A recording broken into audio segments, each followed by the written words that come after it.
everyone, welcome to Homeschool.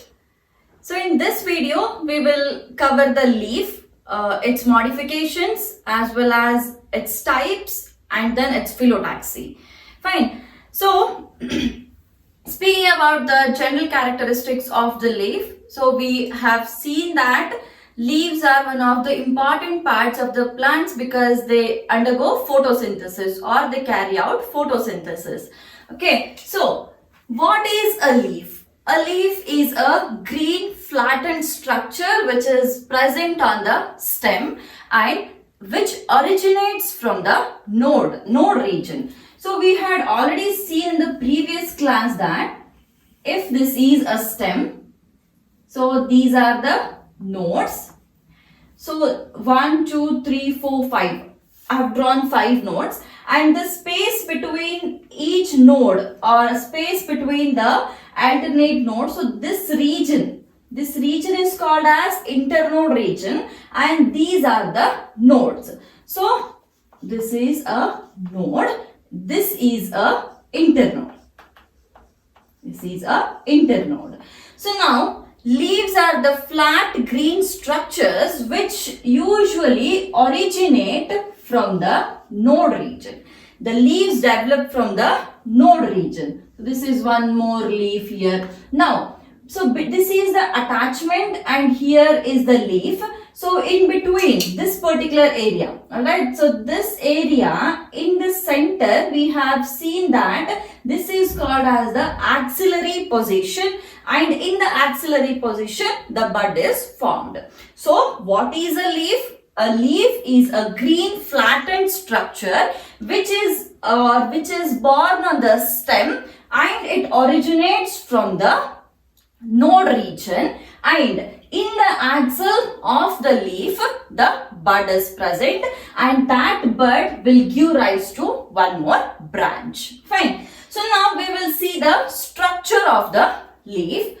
So let's imagine we have a stem here and then these are the nodes. So from one of the nodes, so let's take it as this node. From this node the leaf originates. So firstly a petiole and then there is a leaf like this. Fine. So this particular area or this place where the petiole joins to the stem, alright, the area or the place where the petiole joins to the stem, this is called as leaf base. This is called as leaf base. So this attachment is called as the leaf base. Next, so as I said, this is the axillary position and here there is a bud. So let's imagine there is a bud. Now to protect that bud, there are two small structures which are originating here like this. These two small structures, they are called as stipules. They are called as stipules. So let's draw it here with one more color. So let's imagine in this position we have a bud. So to protect this bud, now the stipules are being formed, and these stipules, another important function of the stipules is they also, alright, not only protecting the bud, they also give a proper attachment to the petiole to the stem. Fine. Then, so this is the leaf base and these are the stipules. This particular stalk-like structure which is present, so this is called as petiole. This is called as the petiole. So petiole is a stalk-like structure which attaches the leaf to the stem. Fine. Then this structure that is the outline is called as the leaf margin. This outline is called as leaf margin, and this edge is called as the leaf apex. Leaf apex. Then this structure, this whole inner structure, the leaf as a whole, so that is called as the lamina. So as a whole, so this flattened structure is called as the lamina. Or otherwise, lamina is also called as the leaf blade.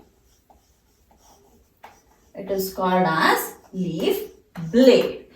Then moving on to the internal parts of the lamina now. So here this petiole extends like this, which is called as the midrib. This structure is called as midrib.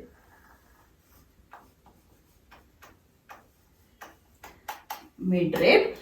And then to the midrib, there are small outgrowths, or it is forming a network or a web-like structure wherein, so to the main vein or the midrib, so there are structures like this, and to each structures there are again small structures like this. So this midrib is nothing but the main vein. So this is the vein which is actually carrying the vascular tissues, that is the xylem and the phloem, and it is making the food as well as water and all other nutrients to reach till the end of this leaf margin.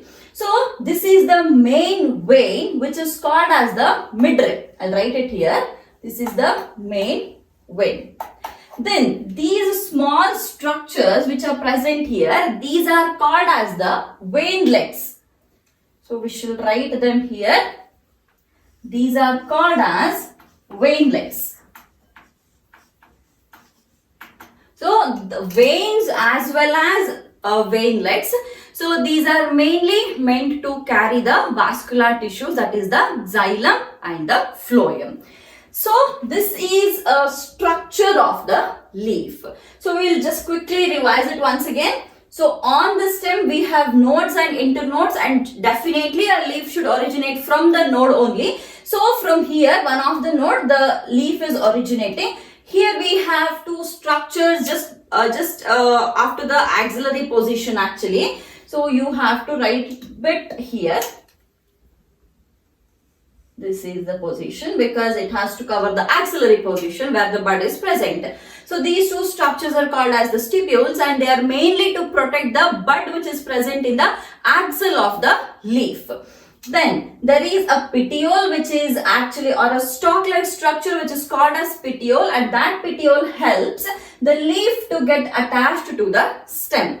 And then, so this is the leaf base, this is the stipules, and this is the petiole. Then the outermost margin is called as the leaf margin, and the flattened green structure is called as the lamina or the leaf blade. This margin is the leaf margin, and here the flat green structure, the flattened structure is the lamina, or otherwise which is called as leaf blade. And this tip of the leaf is called as the leaf apex.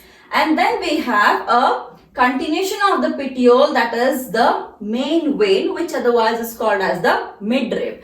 And attached to that main vein, there are small veinlets which makes the appearance of a web or a network-like structure.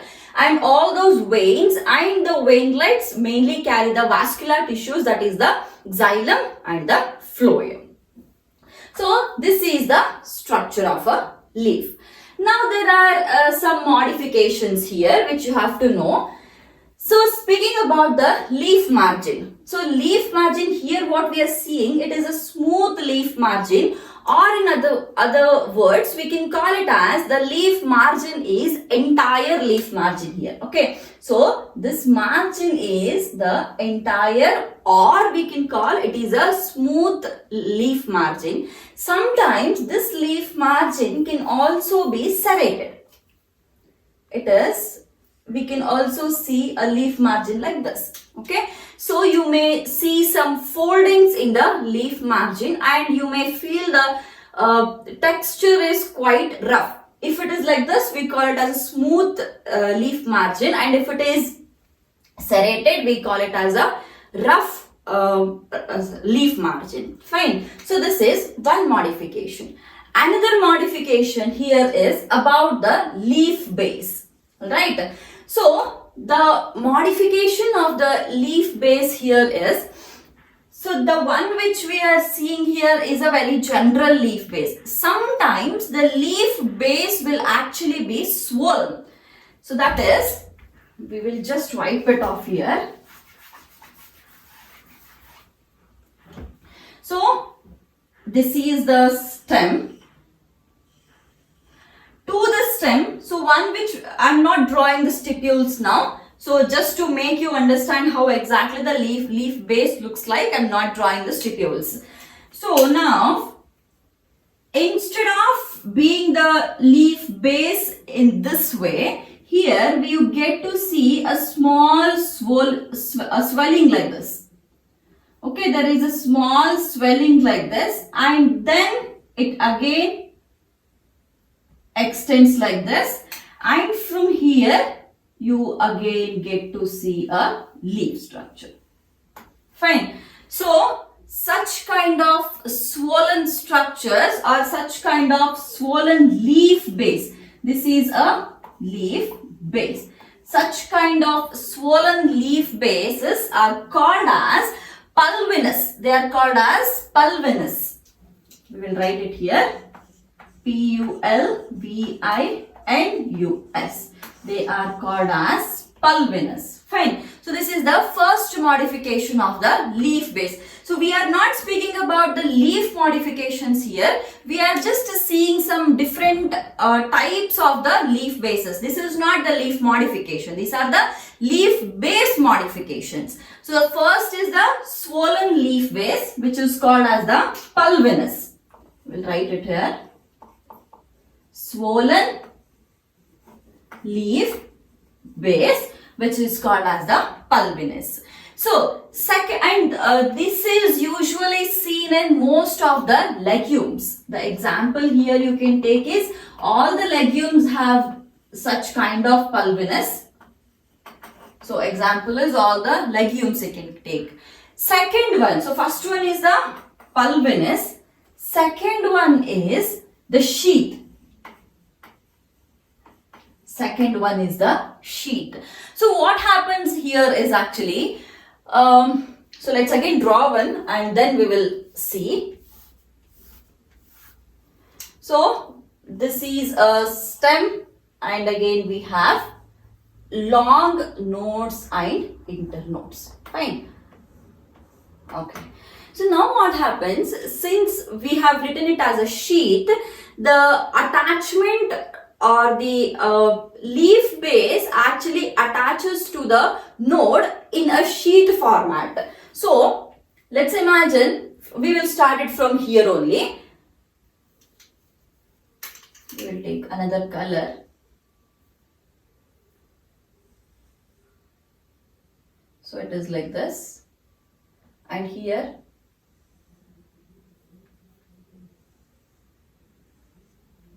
so this is again going like this. So it means that at every one single node, or one node and one internode is covered by one leaf, and that leaf is actually covering that node and internode as a sheath, in a sheath format. So we call this as a sheath. Again, from here also we are writing it same. So it's going this way. So this can be seen in case of the monocots usually. This is seen in case of most of the monocots, and this is seen in case of the legumes. So the first one is the pulvinus, wherein the leaf base is actually swollen, and here the leaf base is not swollen, it is covering it in a form of sheath. So don't you think it is looking like a sheath here? If you see the sugar cane, so the leaves usually are not attached in this way, like we have drawn a structure here. They are not attached in this way or either in this way. So they usually, if this is a sugar cane, the leaves are attached and that base is attached to it as a covering. So we can see the leaves, when we see the leaves, we feel like the leaves are actually covering the sugar cane. So it gives a sheath appearance there. So such an example is seen in almost all the monocots, and that is called as a sheath. So these are the two modifications of the leaf bases, and this is about the leaf margin. Fine. Now, like what exactly the petiole and the veins does. So we will speak about this first, that is the petiole. This structure is called as the petiole. So petiole mainly helps to hold the leaf blade. Okay, this is the leaf blade. The whole entire green structure, flattened structure is called as the leaf blade, and the petiole actually, if this is the stem, so here is the petiole. So this from the petiole we have the leaf extended. So this petiole, it mainly helps to hold the leaf blade to the light, because since the sunlight is one of the important raw material for the photosynthesis, the leaf blades should be, or the green flattened surface of the leaf, that should be exposed to the sunlight. And how exactly it is getting exposed? The petiole is making it properly to get exposed to the light, and also it is helping the leaf to flutter in the wind. When there is a huge wind, or when there is a wind, so usually the leaf will be fluttering. So there are chances that when it is fluttering, it may tear and get damaged. So petiole will not only help the leaf or the lamina or the leaf blade to get exposed to the sunlight. Along with that, it also helps the leaf blade to flutter in the wind, thereby giving a cooling effect to the leaf surface. Fine. So this is the function of the petiole. Moving on to the veins. As I said, the veins usually will have the channelizations of the vascular tissues, that is the xylem and phloem. So they are mainly helpful in providing the transportation of the water, minerals and all the other requirements, as well as they provide a rigidity to the leaf. So since there are veins and veinlets, when it is fluttering in the wind, so it is not, if the veins and veinlets were not there, then probably it would have been a very thin papery structure wherein it would lose its rigidity actually. Since there are veins and veinlets present, when it is fluttering in the wind, still it has got some strength. So the function of the veins is to provide the rigidity as well as to act as a transport channel for the water, minerals and food. Right? So this is about the structure of the leaf, its functions and some of the modifications of leaf bases. Fine. Next, we will move on to the venation part now. Venation means it is the arrangement of veins and veinlets on the lamina or on the leaf. So lamina is nothing but the flat green surface is called as the lamina or the leaf blade. So the arrangement of veins and veinlets on the leaf or on the lamina of the leaf is called as the venation. So we will see what are the types of the venations or different venations which are seen in the plants now. So we will have a chart-wise explanation here. So firstly, so we have two important types of venation. The first is the reticulate venation. And the second one is parallel venation. The first one is the reticulate venation and then it is parallel venation. So what exactly is reticulate venation? So this is mainly seen in the dicots. Reticulate, the meaning of the reticulate is, it is actually showing a network or a web-like structure is called as the reticulate venation. So we will first draw one structure here. I'll not draw all the parts, that is petiole, leaf base and everything I'll not draw. I'll just draw the lamina part. So here, let's imagine this is a leaf and we have a midrib, and to the midrib attached there are these subveins, and then we have these veinlets. So this again, to this we have next veinlet extensions and everything. So such a arrangement of the veins and veinlets is called as the reticulate venation, because it is actually forming a network or a web structure. Hence we call this as a reticulate venation. Sometimes in the reticulate venation only what happens, general, the one which we usually study is this one only. But sometimes, sometimes what happens, let's imagine this is again a leaf. Okay, so here is a leaf. So here we have one single midrib, isn't it? So this is the main midrib, or this is the main vein. Sometimes what happens, there are more than one midrib. So let's imagine this is one midrib, this is second midrib, and this is the third midrib, and so let's take there are 4 midribs. Okay, so this is the leaf margin. This is the leaf margin, and these 4 are the veins. These are all the main veins only. They are not the veinlets or subveins. All the 4, 1, 2, 3, 4, all the 4 are the main veins only here. And to every vein, to every vein we have structures, subveins like this. To every vein. Here also we have, here also we have. So to all the structures we have the subveins and veinlets also. So since there are more than 2 subveins here, we call such a reticulate venation as multicostate. Multicostate reticulate, and this is unicostate reticulate venation.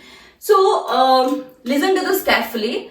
Actually, when you write it in case of the board examinations, when you're writing it as a 5 marks answer or 3 marks answer, in that case probably you just have to write the reticulate venation and the parallel venation. So for the reticulate you just have to draw this diagram, which is actually seen in most of the dicots. But when it comes to the Neet, there are chances that sometimes they may also give the structure like this, wherein you can see more than 2 midribs, and they can ask you what is the type of the venation here. So that is the reason I am making you understand what is a unicostate and what is a multicostate venation. Fine. So here almost all the dicots will show the unicostate reticulate venation, and a few dicots, sometimes in a very few examples we can see the multicostate type of the venation also. Fine. Then moving on to the parallel venation. So parallel venation here is, again we will draw one leaf. So the best example we can take of banana only. So banana leaf, if you see it, so here we have one main rib. So again we will draw the leaf margin like this. This is a leaf margin. Okay. So if you observe the banana leaf, the veins and the veinlets which are present, there are no veinlets actually. Most of the time you don't get to see prominent veinlets. The veins which are present here, they are present in this way. They are present parallel to each other. They are present parallel to each other. Hence, we call this as the parallel venation. Fine. So, here in the case of the reticulate venation, what happens here? All the veins and the veinlets are attached to the main vein or the midrib, and they form a web-like structure, or they form a network of the veins and veinlets. Whereas in case of the parallel venation, so here we usually see it in the case of banana, wherein we have one single main vein. This is the main vein. This is the main vein, and these are all the sub veins. That is this is the main midrib or the main vein, and these are all the veinlets or sub veins which are being arranged parallelly. Fine. So such a venation is called as the parallel venation. In some cases, sometimes we also see another type of venation which is called as the furcate venation. So this is the first one and this is the second one. So since we are speaking about the morphology of the flowering plants, the flowering plants are nothing but the angiosperms, isn't it? Since we are only speaking about the flowering plants, we are only speaking about the reticulate and parallel venation. But apart from the flowering plants, let's take the example of pteridophytes. In case of the ferns, that is pteridophytes, we get to see one more type of venation which is called as furcate venation. Which is called as furcate, F-U-R-C-A-T-E. So here again what happens, we have one main midrib, okay? We have one main midrib, and to attach, this is the petiole. This is the petiole. Attached to the petiole, there are many midribs like this. These are all veins only. So this is the petiole, this is the attachment. To this petiole are attached many veins or main veins or the midribs, and after the end of every midrib, so this is now divided into two. So like this. So this such kind of venation is called as the furcate venation, and this is mainly seen in the pteridophytes. This is mainly seen in pteridophytes. Alright. So these are the types of these are the different venations which we see in the angiosperms. Only reticulate, parallel. In case of reticulate, we again get to see unicostate and multicostate. Sometimes what happens, see here what you can see here is all the midribs which are present, 1, 2, 3, 4, they have converged, they have joined at one particular point.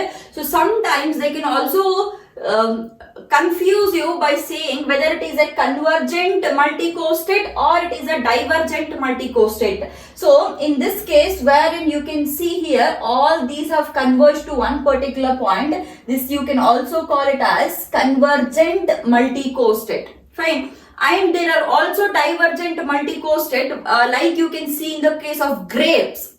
In case of grapes, what happens? This is one petiole, and from the petiole we have all the veins like this. All these are main veins only, and then we have a leaf-like structure. Okay, to this again we have veins, subveins and veinlets. This is again showing a network-like structure. So this here what happens? Here all the midribs have diverged from each other. They have departed from each other. So we call this as divergent. Divergent, and it is also multicostate because there are more than two veins. So with this we call it as divergent multicostate.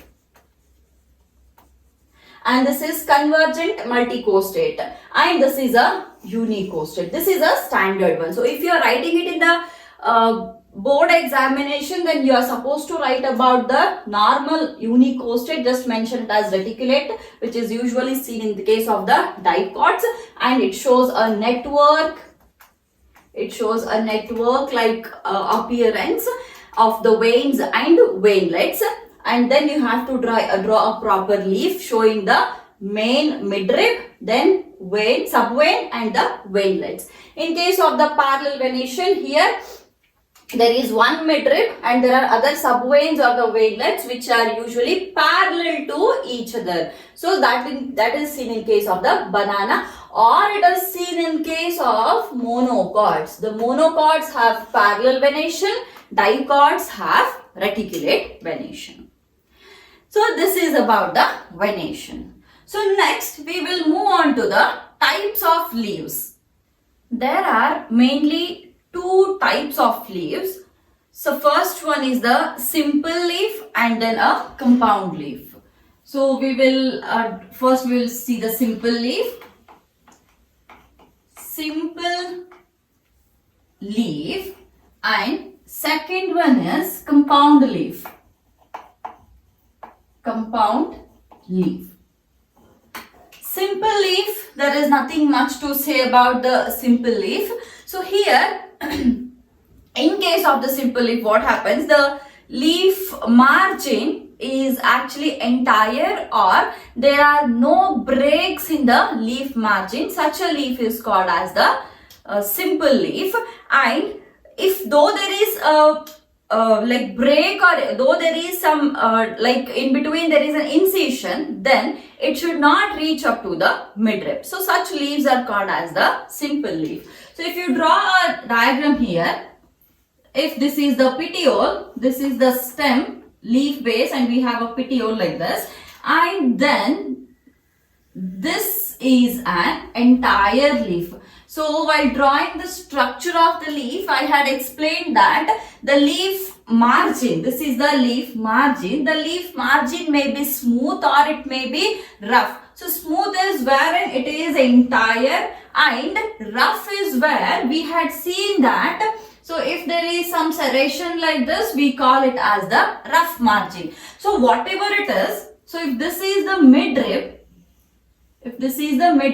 here those incisions, I will draw one more diagram so that you'll have a better understanding. So this is a stem, and then we have a petiole here, and we have let me extend the midrib also. Petiole, a small part is petiole, and then the midrib. Then we have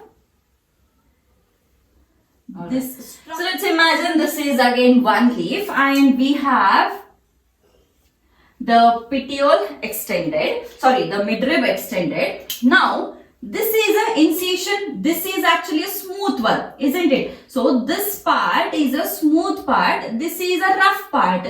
So this rough part is like there is a cut here. So if it was like this, then we could have called it as a smooth one, or the entire one, or the smooth one. But now there is a cut here, and it has taken a small bend here, or there is a small incision here. So though there is an incision, it has not touched the midrib, isn't it? So though there is an incision, it is not touching the midrib. If in case, okay, we will draw it here now.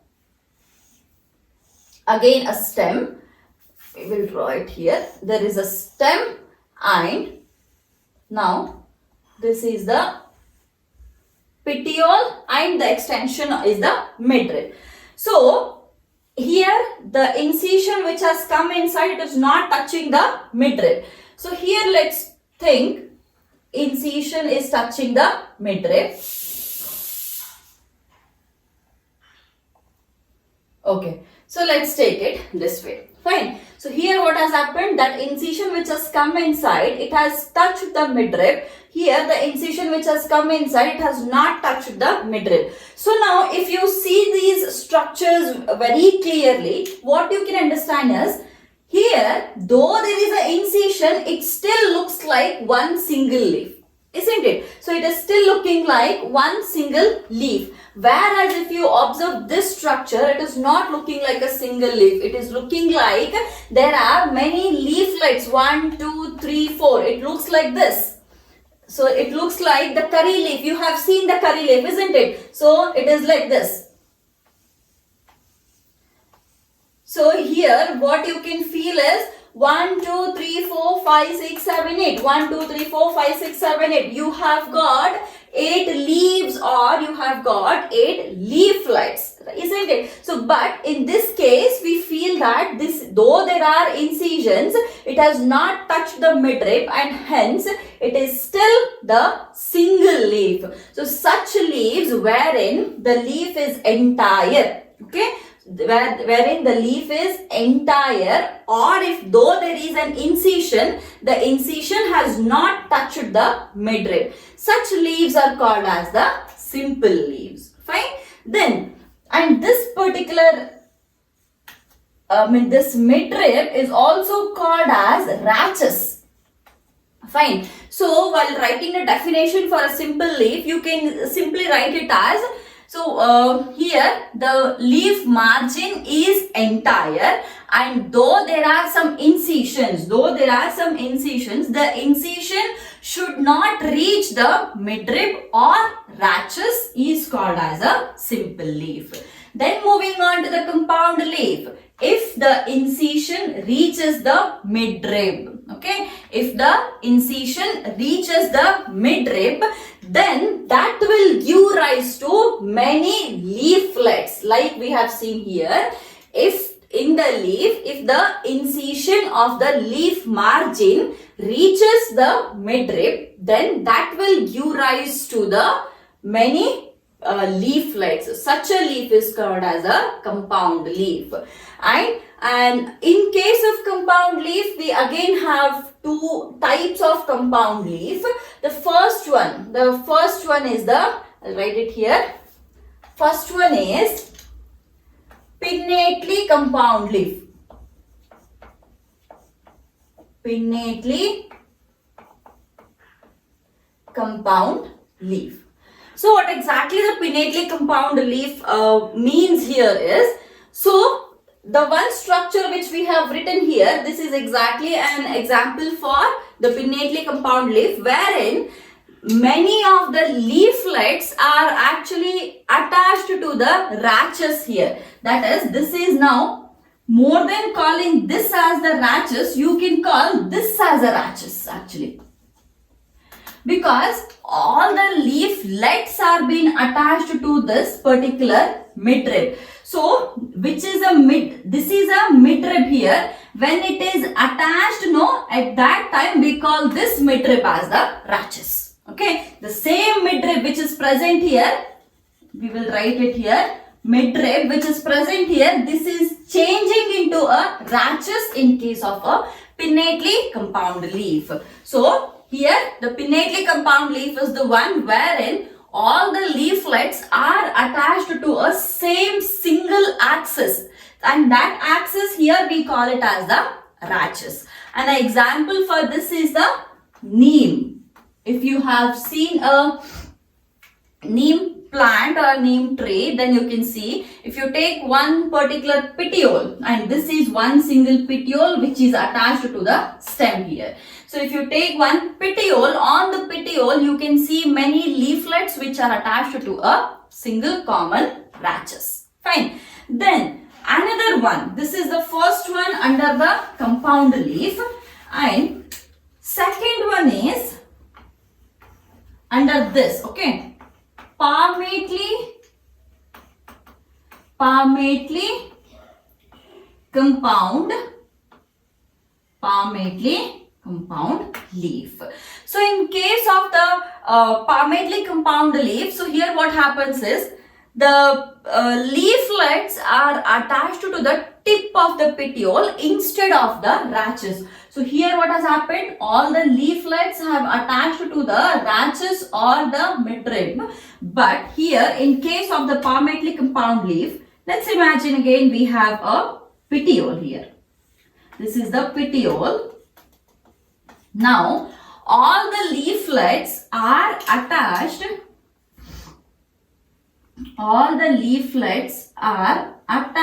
to the tip of the petiole like this. Fine. So here we don't have a common midrib or something. On this again, every leaflet has a midrib like this. So every leaflet has a midrib. But so previously we had seen divergent multicostate leaf reticulate. While studying reticulate venation, we had seen divergent multicostate reticulate. So this particular palmately compound leaf is just a modification of the divergent multicostate reticulate venation. So here all the leaves are directly attached to the tip of the petiole. So such leaves are called as the palmately compound leaf, and here wherein the leaflets are attached to one single common axis, so that is called as the pinnately compound leaf. So this is about the simple leaf and the compound leaf. So next we will see what is Phyllotaxy now. Phyllotaxy, it is nothing but the arrangement of the leaves on the stem and the branch is called as the Phyllotaxy. Fine. So we had seen that if there is a stem, so like just previously we had seen what are the types of the leaves, simple and the compound leaves. So there we had seen there were many leaflets and all arranged, and in some cases we had seen directly the petiole being attached to the stem in case of the simple leaf, isn't it? So now Phyllotaxy is how exactly these leaves are arranged on the stem. So previously types of leaf is how exactly the leaves are being arranged on the midrib or the petiole. So that is called as a petiole and the midrib. That was the type of the leaf. Now these leaves as a whole attached to the petiole, how exactly these are being arranged on the stem is called as the Phyllotaxy. So if you look into the definition, then Phyllotaxy is the arrangement of the leaves on the stem or the branches is called as the Phyllotaxy. So now we will see what are the types of Phyllotaxy. The first one is the alternate type of the Phyllotaxy. Alternate type, so here we have a stem. So we have a stem here. On the stem we have nodes and internodes. So these are the nodes, and in between the nodes the spaces are called as the internodes. So if in case, alright, so we are speaking about the alternate Phyllotaxy. On one single node, a single leaf originates from a single node. That is, if this is a node, we don't have another leaf on this side. That is, on one single node, only one single leaf originates. So that is, if one is on this side, from another node, we get to see a leaf originating on another side. So here the leaf arrangement is on alternate sides. So we call this Phyllotaxy or this arrangement as the alternate arrangement. And why exactly is this is, see, the sunlight has to fall on each and every single leaf for the photosynthesis to be carried out. So if this leaf is again on this side only, then this leaf will be closed by the upper leaf. The leaves which are present at the bottom, they will be closed by the upper leaves. Hence, we usually see some kind of alternate Phyllotaxis or alternate venation. An example for this is the China rose.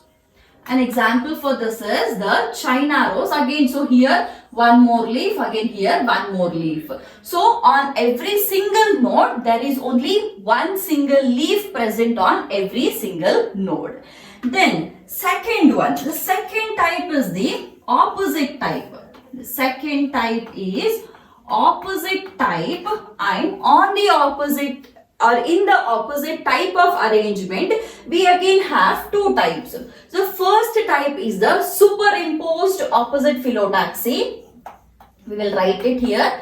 Superimposed is the first type, and the example for the superimposed type is a guava.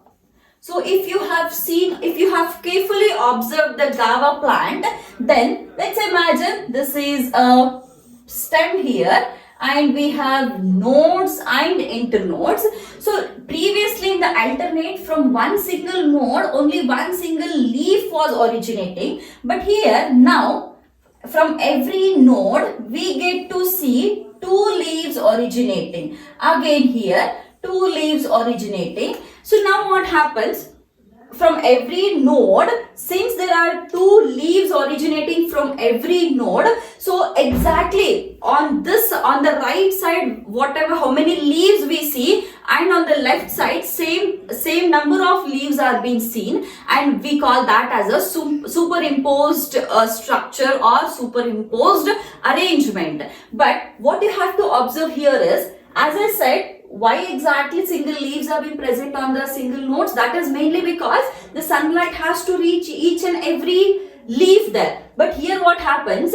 The leaves are present on both the sides. So now you may get a question, how exactly the sunlight reaches on the leaves, isn't it? So in case of the superimposed opposite type of arrangement, there is a lot of difference between the leaves so that the sun rays can easily penetrate. In case of an alternate arrangement, we don't have much of the gap between the leaves. That is because anyways they are alternate, so easily the sunlight can penetrate. But in case of superimposed, we have a lot of gap between each node so that the sunlight can actually penetrate and reach each and every leaf. Then the second type in the opposite phyllotaxy or opposite arrangement is decussate. It is decussate type of arrangement. So what exactly happens in the decussate type of arrangement is, so we again have a stem here and there are nodes. So again in between, for every single node there are two leaves present. So this is one leaf. Now in case of the decussate, so first one is in this way. The second node, if you move on to the second node usually shows the arrangement of the leaf in the 90-degree position. So if this is, let's imagine this is a stem. So if the first node which are showing, if they are showing the leaves in this way, one is here and one is here, the second node just above this node, the leaf will be here and then here. So every node, the leaves which are originating on every node, they will be at 90 degrees. So here it is this way. Again on the third node we get to see the leaves here. Again on the fourth node we get to see the leaves in the opposite. That is, if the first two leaves, in the first node, if the leaves are this way, just above this the node will be having the leaves in this way. So two leaves are in this way, two leaves are in this way. So they are exactly placed at the 90 degree. So that you can see very clearly in the Calotropis. The Calotropis usually show the decussate type of the arrangement. So this is the second one, alternate and opposite. In the opposite we have two, that is superimposed, and the second one is the decussate. So third type is the whorled type. A whorled type of the arrangement. Here in case of the whorled type of arrangement, what happens? Let's imagine we again have a stem and then nodes and internodes. So here on every node we have a bunch of leaf, wherein from every node one leaf, second leaf, third leaf, fourth leaf, and then so behind this again we have leaf like this. Here also we have leaf, behind this also we have leaf. So this is a stem. So if this is the node, right, if this this is the node, then here and then here. So all around this all around the node we get to see the leaves.